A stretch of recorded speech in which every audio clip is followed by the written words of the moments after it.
Seja bem-vindo ao nosso podcast Propostas e Respostas, e nós estamos caminhando para o final de Êxodo. Você deve pensar, poxa, mas a gente está no capítulo 24. Pois é, mas agora a gente vai até o fim, porque do 24 ao 40 tem um tema permanente, não é? Maravilha. É o tema onde ele está descrevendo ali, a maior parte desse capítulo, ele está descrevendo o tabernáculo, está descrevendo ali como montar isso tudo, né? E a gente fazendo aquela breve retrospectiva de sempre, a gente acompanhou a história dos patriarcas, né, que aprendem, e como seus hospitaleiros, aprendem a confiar na história, a fazer sacrifícios pessoais, né, e como colocar os outros em primeiro lugar. Então Deus adota essa família aí, e até levar essa família lá para o Egito e transformar essa família numa nação. Afinal, ele precisa de uma nação para abençoar e modelar, né, a relação com ele para todas as nações. Então, ele resgata essa família do Egito, passa pelo Mar Vermelho, né, estivemos lá, e testa essa nação no Mar Vermelho. São os 3 testes, né, até o Sinai, e casa com ele embaixo do Rupá, né, no Sinai, dá o Ketubá para eles, né, os 10 mandamentos, dá a lei, numa cerimônia para que ele fosse o tesouro pessoal, né, estivesse num relacionamento especial. Então, eles se tornariam uma nação de sacerdotes, um reino de sacerdotes. Então, daqui em diante, o livro de Êxodo vai falar sobre o tabernáculo. Você já leu essa parte? Já. E como é que foi ler essa parte? Você curtiu? Tem muitos detalhes. Muitos detalhes. Normalmente, essa é uma parte um tantinho detalhada, para não dizer que para a maioria de nós é chato a beça, né? Eu não quis falar isso, né, Danilo? Você não quis falar isso, né? Seja sincero, a gente está num ambiente sincero aqui. A gente, até algumas dessas instruções são até dadas 2 vezes, né? Afinal, ele está dando as instruções, né? E lá no meio, lá no 33, né, mais ou menos, você tem a história do bezerro de ouro, bem no meio lá da descrição do tabernáculo, que a gente lembra, né, aquela questão da infidelidade da noiva. O Rodrigo falou um negócio meio Nelson Rodrigues, né, lá no meio. Então ele está falando das cortinas, dos enfeites, das cores, né, e quem já passou pela experiência de estar conversando com um jovem casal, né, que está ali recém-casado ou está prestes a casar, e aí, qual o assunto? Eles ficam falando dos detalhes da casa, da estampa do sofá, da cortina, o tipo de puxador da gaveta, do banheiro, né? A luminária, que eu queria aquela, mas era cara, e escolheu aquela outra. Você lembra da gente falando da nossa primeira casa? Uhum. Lembra do valor das luminárias? Claro que não. Não lembra? Não. Porque a gente comprou nenhuma, né? Não comprou quase nada na nenhuma, primeira. porque a gente não tinha nenhum recurso para isso, né? Então, eu lembro que o que a gente podia planejar, a Paty ainda ficou mais animada com isso. Eu só queria que as coisas funcionassem em casa e que a geladeira não saísse voando. Você lembra? Tivesse comida na mesa. A geladeira... Você lembra da geladeira? Lembro. Ela fazia um barulho... A nossa geladeira veio com um bônus. Ela tinha uma britadeira embutida. É verdade. Dentro dela. E aí a gente, claro, virava ruído branco, né, em um determinado momento, e quando ela parava, ela dava... a gente, uau! Como esse negócio faz barulho. A gente chamou alguns técnicos para ver lá, e eles falaram, não tem jeito não, isso aqui é a idade já tinha ido para a praia, era geladeira dada, né, pelos meus pais, já tinha passado por muito lugar. Então, eles estão nesse processo aqui, né? Estão falando do tabernáculo, todos os detalhes e tal, pá! Aí acontece o bezerro de ouro, né? Aquele trauma todo, aquela tragédia. E aí depois, né, Deus lida com a situação, Moisés lida com a situação, e eles voltam, assim, como se nada tivesse acontecido. Então, aquele puxador de banheiro, qual era mesmo, né? Era douradinho, prateado, e voltam a falar das mesmas coisas que eles estavam falando antes, né? E continua falando do tabernáculo, da casa ali, né? Onde eles iam passar ali a lua de mel no deserto. Essa é a natureza de Deus, né? Lidou, trabalhou, perdoou, beleza. Vamos voltar da onde a gente estava como se nada tivesse acontecido. E às vezes a gente fica, né, ainda lembrando das coisas, pensando com culpa. A natureza de Deus não é assim, não é mesmo. Então, claro que ao ler esse texto é difícil prestar atenção em tudo, né? Não é a leitura mais instigante da Bíblia. Mas eu vou pedir aqui para a Paty, com sua voz melodiosa, ler 7 versos. Êxodo 25, que está no verso 1. Disse o Senhor a Moisés. Muito obrigado. Agora vá para o capítulo 30 e leia, por favor, o verso 11.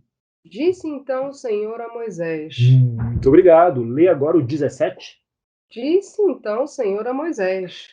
Muito obrigado. Para variar, leia o 22, então. Em seguida, o Senhor disse a Moisés. Então, 34, só a primeira parte, até os 2 pontos. Aí. Capítulo 30, verso 34. Ah, capítulo 30. Sim, estamos falando do verso aqui. Disse ainda o Senhor a Moisés. Agora sim, você procurou para conseguir chegar até aí. Agora vamos para o 31. Lê o capítulo 1, por favor. Versículo 1. Isso, 31, versículo 1. Disse então o Senhor a Moisés. Muito obrigado. Se não for muito incômodo, você poderia ler o 12? Disse ainda o Senhor a Moisés. Muito bom. Quantos versos a gente leu? Em 7. 7 você contou? Eu tô colando aqui. Colando, pode colar. Que exemplo você está dando? Então, são 7 versos, né? Então Deus dá instruções aí divididas em 7 passos a Moisés. O que mais vocês lembram que aconteceu em 7 passos também? O início de Gênesis, a criação. A criação? A criação foi em 7 passos? No 7º dia ele descansou. Descanso. Então foi em 6, né? Tá bom, vamos fazer o seguinte. O último que você leu foi o 31, 12, certo? Uhum. Então você poderia ler o 12 e o 13? Por favor, 31, 12 e 13. Lê o resto, o que ele fala depois do 12? Disse ainda o Senhor a Moisés. Diga aos israelitas que guardem os seus sábados. Isso será um sinal entre mim e vocês, geração após geração, a fim de que saibam que eu sou o Senhor, que os santifica. Então quer dizer que no 7º é o que mesmo? É o sábado. E olha só o 7º daqui, né? Exatamente o sábado. Será que a descrição do tabernáculo tem alguma coisa a ver com a criação, com Gênesis 1? Você poderia ler o que aconteceu no fim da criação, lá em Gênesis 2, 2 a 3? O que diz lá? No 7º dia, Deus já havia concluído a obra que realizara. E nesse dia descansou. Abençoou Deus o 7º dia e o santificou, porque nele descansou de toda a obra que realizara na criação. Muito obrigado. Então, ele descansou no 7º dia. Deus abençoou o 7º dia e o santificou. Né? Teve uma bênção no 7º dia. E no fim do tabernáculo, aqui no 39, 42, o que diz? Os israelitas fizeram todo o trabalho conforme o Senhor tinha ordenado a Moisés. Moisés inspecionou a obra e viu que tinham feito tudo como o Senhor tinha ordenado. Então Moisés os abençoou. Moisés os abençoou, né? Então tem uma bênção aqui também no fim das instruções do tabernáculo, das instruções da montagem do tabernáculo. Você vê, tem um zilhão de paralelos com a criação. Nós passamos por alguns deles já, né? Lembra de Noé, no Mar Vermelho, e vamos passar por outros tantos, né? Se a gente brincasse mais com o hebraico, que eu não consigo, acho que eu veria mais paralelos ainda. No meio disso, no meio do tabernáculo, o que fica lá no meio do tabernáculo? Fica o Santo dos Santos, né? Isso. E o que tem no Santo dos Santos? O que fica guardado lá? A Arca do Acordo. A Arca do... E o que tem dentro da Arca do Acordo? As tábuas da lei. As tábuas da lei, né? E Deus vai pedir para botar lá o pote de maná também, né? Guardado lá junto com as tábuas da lei. A Arca do Acordo e as tábuas da lei. A lei está guardada na arca. Você sabe como é que os judeus chamam a lei? Eles chamam a lei de muitas coisas. Eles chamam a lei, por exemplo, de pão da vida. Você sabia? Não sabia. Não sabia, nem eu. Estamos estudando para isso, para aprender. Deus chama a lei de pão da vida, chama também de bom pastor. E eles também chamam a lei de a árvore da vida. A árvore da vida. Olha só que legal. Se isso é um paralelo com a criação, lá em Gênesis também tinha uma árvore da vida? Sim. Tinha uma árvore da vida lá, né? E aquela árvore da vida, quando o povo pisou na bola lá, Adão e Eva, eles foram expulsos, né? Você lembra o que guardava a árvore da vida? O que guardava o jardim do Éden, para eles não voltarem? Era lá, Deus botou um guardião lá. O guardião era um anjo, um tipo de anjo, não é? Você lembra qual era o tipo de anjo? Querubins. Querubim estava lá em Gênesis 3:24, né? Ele colocou querubins com espada flamejante. E você sabia o que estampa a cortina do tabernáculo? Querubins. Que legal. Querubins. Então a árvore da vida está lá no meio do tabernáculo guardada. Não só a cortina, né? Na tampa da arca também já tem querubins ali guardando a lei. E além disso, a cortina é estampada com querubins. Você pode ler no capítulo 25 e 26 aqui de Êxodo. Não é? E você vai ver essas estampas, a descrição tanto da arca quanto da cortina, querubins guardando a lei que era chamada de árvore da vida, assim como aconteceu na árvore da vida. Tudo apontando de volta para Gênesis 1.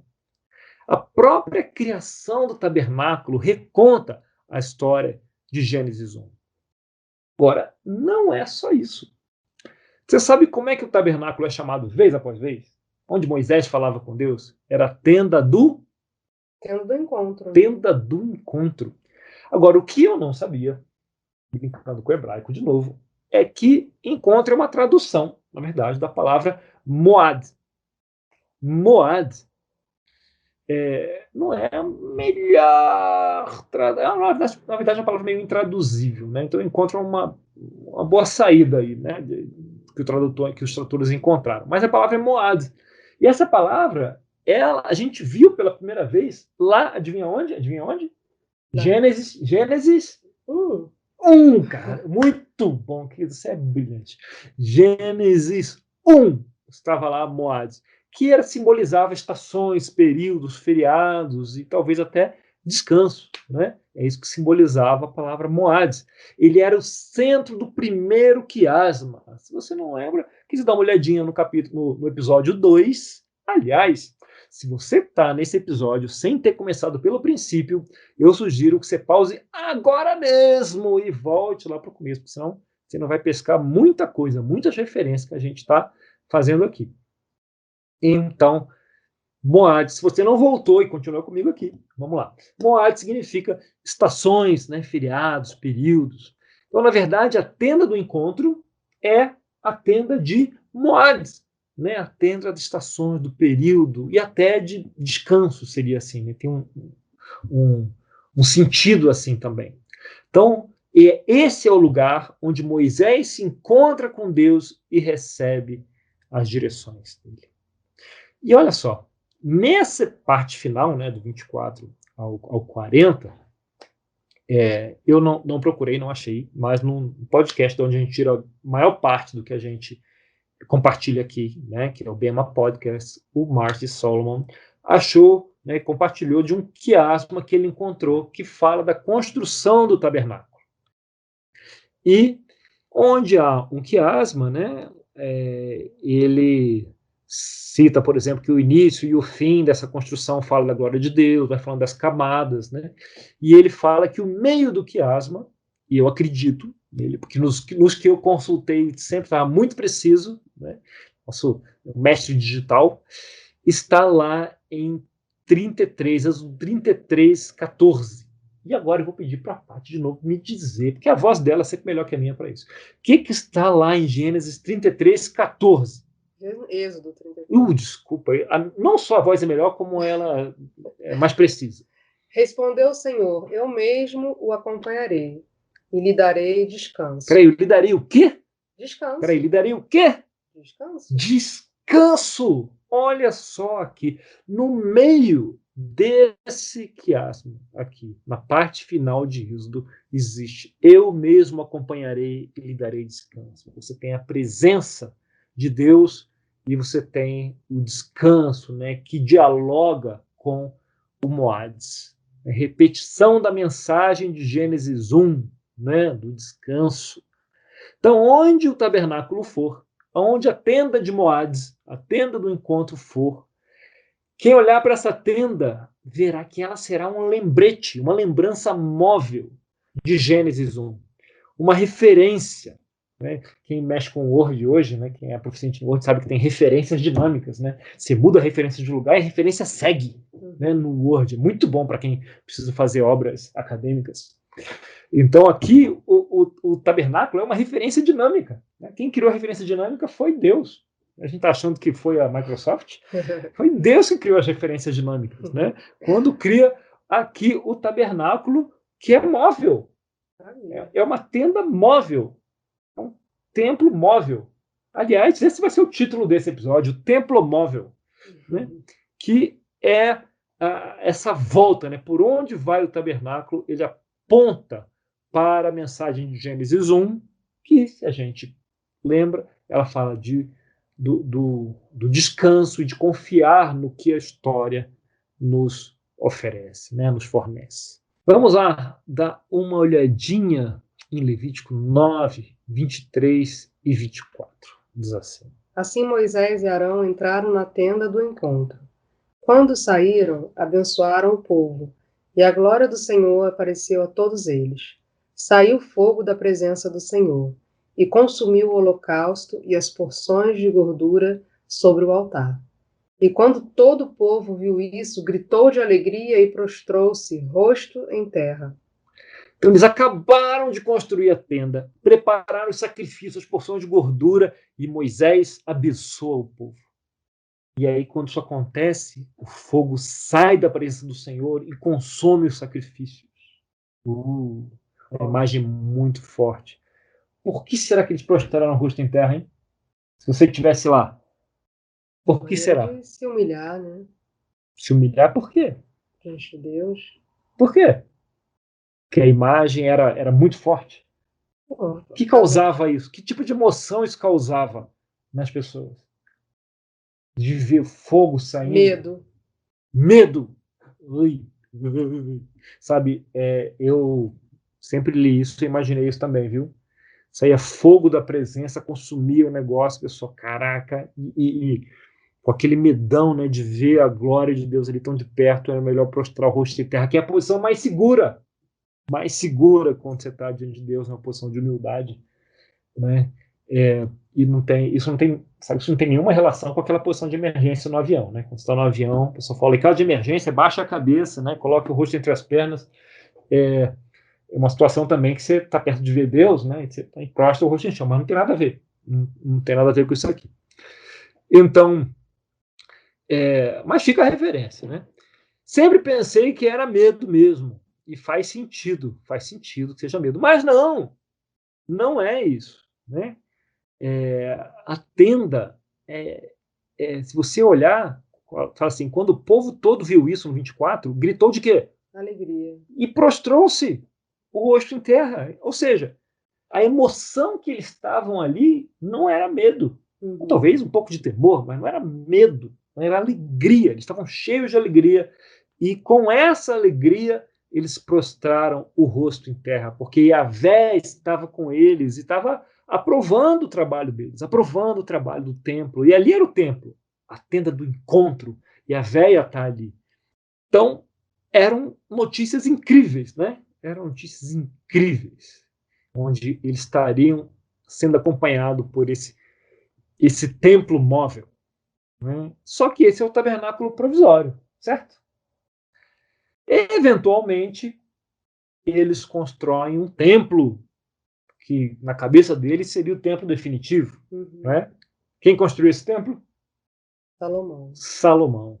Então, em 2 Crônicas 7, a gente vê o seguinte: assim que Salomão acabou de orar, desceu fogo do céu e consumiu o holocausto e os sacrifícios. e a glória do Senhor encheu o templo. Os sacerdotes não conseguiam entrar no templo do Senhor, porque a glória do Senhor o enchia. Quando todos os israelitas viram o fogo descendo e a glória do Senhor sobre o templo, ajoelharam-se no pavimento, rosto em terra, de novo, adoraram e deram graças ao Senhor, dizendo: Ele é bom e o seu amor dura para sempre. Séculos depois, a cena se repete. O templo é finalizado, eles veem a glória de Deus, né? Desce fogo e consome os sacrifícios. E as pessoas respondem como? Com o rosto na terra, né? Rosto em terra, com alegria e adoração. Olha só. E esse templo, ele foi eterno? Foi para sempre? Não. Não, né? Ele caiu, fizeram outro, derrubaram de novo. Mas, eventualmente, um outro templo foi construído. Né? Você lembra do que aconteceu em Pentecostes? Né? Um novo templo. E quem aparece de novo?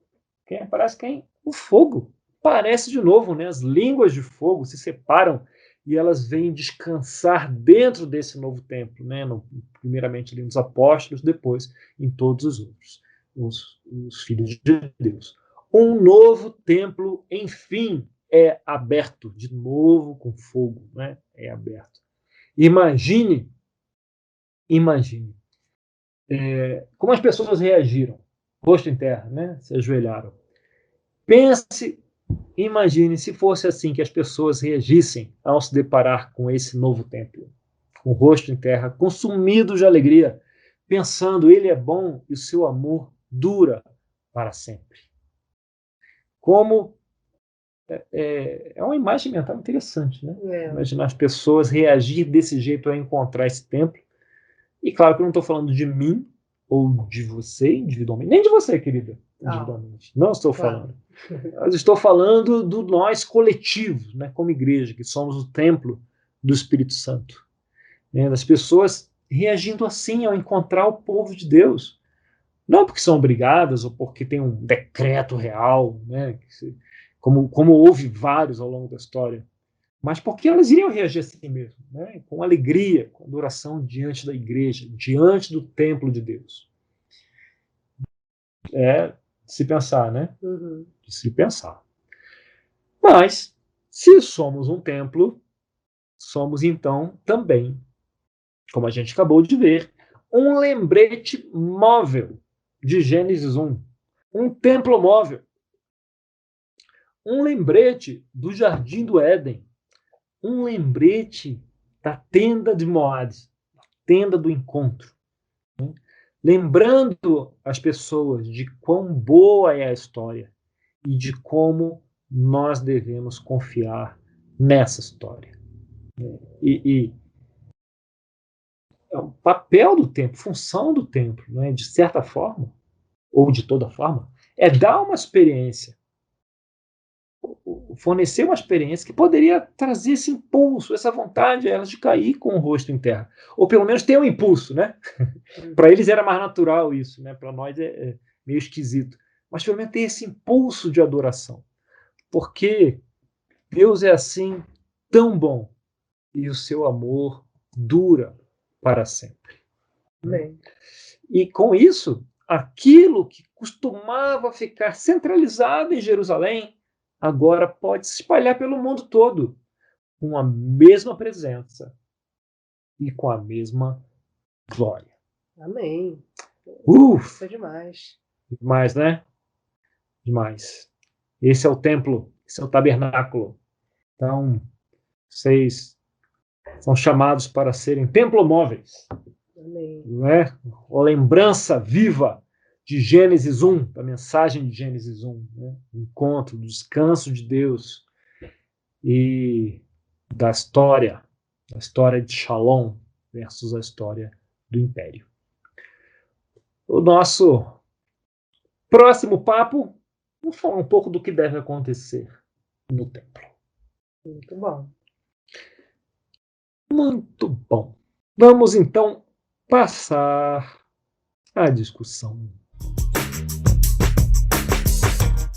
E aí, como é que você se sente, David, sendo um templo móvel? uma boa reflexão, né?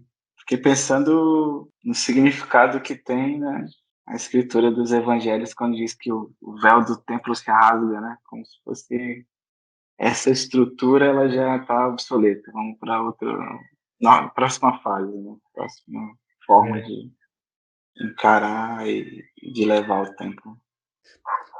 A narrativa de Deus, ela vai agora seguir outro caminho. Interessante. Rasgou os querubins no meio, né? Não precisa mais guardar da mesma forma, né? Uma outra narrativa. Na verdade, uma continuidade da narrativa, né? Com um novo templo, né? Com um novo, uma evolução do modelo, né? Da narrativa de Deus. Essa parte da cortina eu achei interessante. Assim, depois do que você falou, porque ele fica ali em 26. É curioso, eu sempre me pego nesses detalhes, né? Depois fico tentando extrair algum sentido dessas questões. Mas é muito bacana. Muito bacana você ver a cortina, né, com os querubins. Na verdade, a lei estava cercada de querubins, né? Tinha querubins na arca, na tampa, em vários lugares ali dos enfeites em volta, nas cortinas em volta. E todas as instruções, né? Uhum. Para a feitura, né? É interessante. Exato. Em Gênesis 1 ele fala que deixa uma espada flamejante e querubins. Ele não fala quantos. Eu sempre imaginei, sei lá, 2, né? um querubins. Mas pelo que tem na descrição do templo, era um monte, né? Um monte de querubins. E até faria sentido, né? Se a humanidade ia se multiplicar tanto, vão ter vários anjos lá guardando mesmo. Muitos querubins. Eu nunca tinha visto nessa referência dessa forma. E você tem razão, há muito simbolismo, Rodrigo, que escapa a nós, né? Sim, pois é, quando eu li, eu falei, gente, onde ele vai arrumar o simbolismo disso? Fiquei esperando hoje. Aí você falou que não ia ter, talvez. Aí. Estava ali procurando o simbolismo. Não, tem mesmo. Tem mesmo. E é interessante ver também esse. Sempre que eu leio essa parte, eu lia, né, muitas vezes, e pensando, caramba, quantos detalhes! Não precisa de tanto detalhe assim. Agora, quando você pensa nesse cuidado, né? Aonde Deus vai habitar com com Moisés, né, com o povo, né, a decoração da casa, né, dos recém-casados, interessante. É engraçado como que a gente vê, né, de estilo literário, depois eu começo a fazer uns paralelos, essas partes muito descritivas na vida da Bíblia, com certeza elas influenciaram muito da literatura, porque tem livro que eu vejo assim, antes de contar a história, descreve exatamente coisa por coisa, assim. Exatamente. São uma das obras literárias de mais qualidade. Se você procurar só pela literatura, né, tirar o aspecto sagrado, ela tem muita qualidade, né, as escrituras. Então, é mais um bônus, né? Além de ser sagrado, tem muita qualidade como literatura também, na Bíblia. Essa questão do tabernáculo, né, Daniel? Eu não entendi porque que só os sumos sacerdotes podiam entrar dentro do santíssimo lugar e tal. É quando você faz essa relação, né, com a Gênesis e dos querubins e tudo, é meio que, né, vai definir, né, o espaço de Deus ali. Então, fez muito sentido também. Eram lugares mais restritos ali, né, no Santíssimo Lugar. Se pudesse entrar todo mundo, lembra no Sinai, quem vai subir até o Sinai, primeiro Moisés vai com Josué e os 70 líderes que ele escolhe, né? Eles chegam perto lá da montanha. E depois avança mais Moisés e Josué, né? E o pessoal fica ali um passo anterior.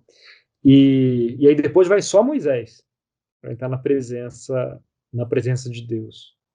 E isso também é uma forma de Deus proteger o povo, né? Já que é um lugar tão sagrado que o povo podia acabar se ferindo ou morrendo, como acontece eventualmente, né? Lá com Uzá, né? Na época de Davi, que tocam na arca, sem dever, né? Então é um lugar que deve ser protegido mesmo.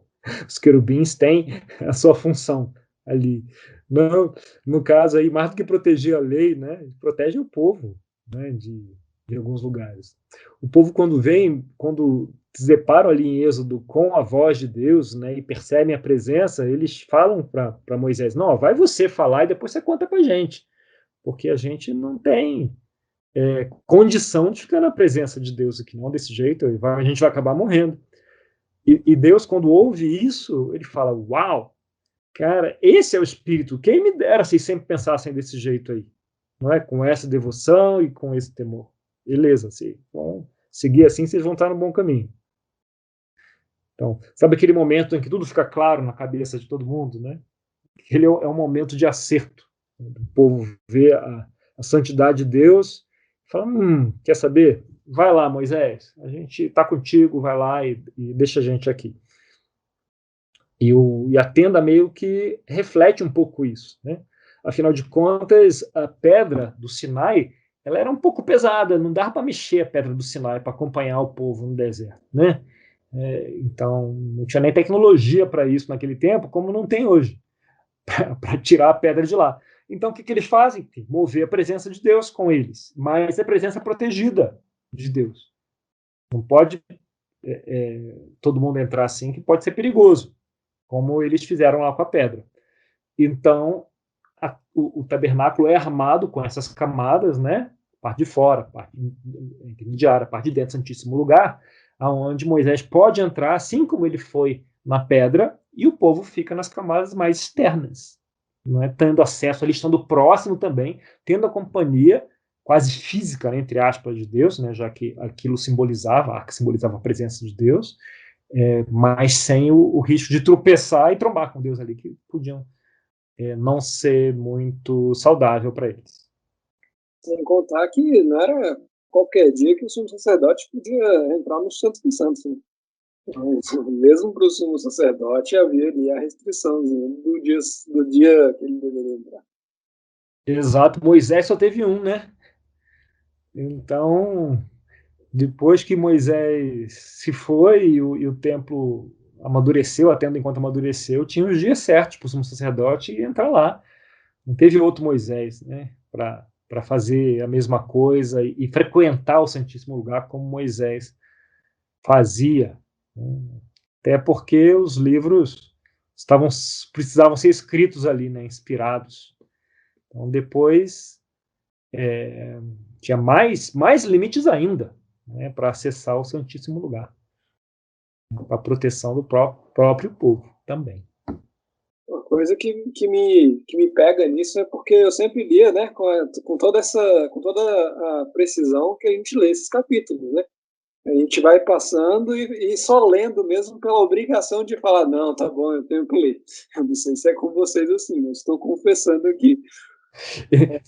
São os capítulos que você não gosta exatamente de ler, você gosta de ter lido, né? Exatamente, para quando você fala: não, você já leu, eu já li já, porque se eu não ler isso aí, eu estou mentindo.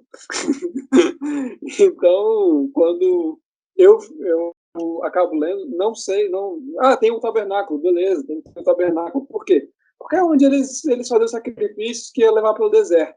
Eu não tinha ideia do significado disso em relação a Gênesis, em relação ao descanso, em relação ao quanto Deus está cuidando deles, né? E aí, quando você traz essa parada do Pentecostes, que a partir dali nós somos o tabernáculo, nós somos o templo móvel, aí as pessoas teriam que, em teoria, as pessoas de outras nações, né, que era o que o tabernáculo também fazia, né, tinham que olhar e tinham que entender: não, isso aqui é para descanso. Olhar para nós, eu fico pensando assim, quando as pessoas olham para mim, elas pensam em descanso, elas pensam: não, eu vou falar com o Vinícius porque eu vou poder me distrair das minhas preocupações, ou então me preocupar menos com essas coisas. Ou será que eu vou, ou então pelo menos apreciar a criação, né, que também tem essa lição lá em Gênesis 1, né, de apreciar a criação no sábado. Ou será que as pessoas olham para mim e veem simplesmente, sabe, nada? Elas não pensam em nada disso, não pensam na bondade de Deus, no cuidado que Deus está tendo com a gente. Quer dizer, eu sou fonte de descanso e paz, né, e shalom, ou sou fonte de ansiedade e estresse? Esse é o desafio, né? Da gente refletir Deus, refletir Jesus. E seria bom se fosse fácil sempre, né? Tem horas que é mais fácil, tem horas que o bicho pega. Né? Então... Mas é bem interessante essa fala do Vinícius, porque quando eu li essa escritura, meses atrás, eu sempre ficava pensando, caramba, tantos detalhes, e ainda é móvel. Eu só ainda tinha que movimentar isso e montar em outro lugar. E daqui a um tempo eu tinha que montar em outro lugar. E daqui a um tempo eu tinha que montar em outro lugar, porque eles estavam, né, se movimentando durante 40 anos. E aí eu fico pensando, quanto trabalho dá se manter o tabernáculo, né? E vai direto ao encontro do que o Vinícius falou, né? De caramba, verdade. como as pessoas enxergam, né?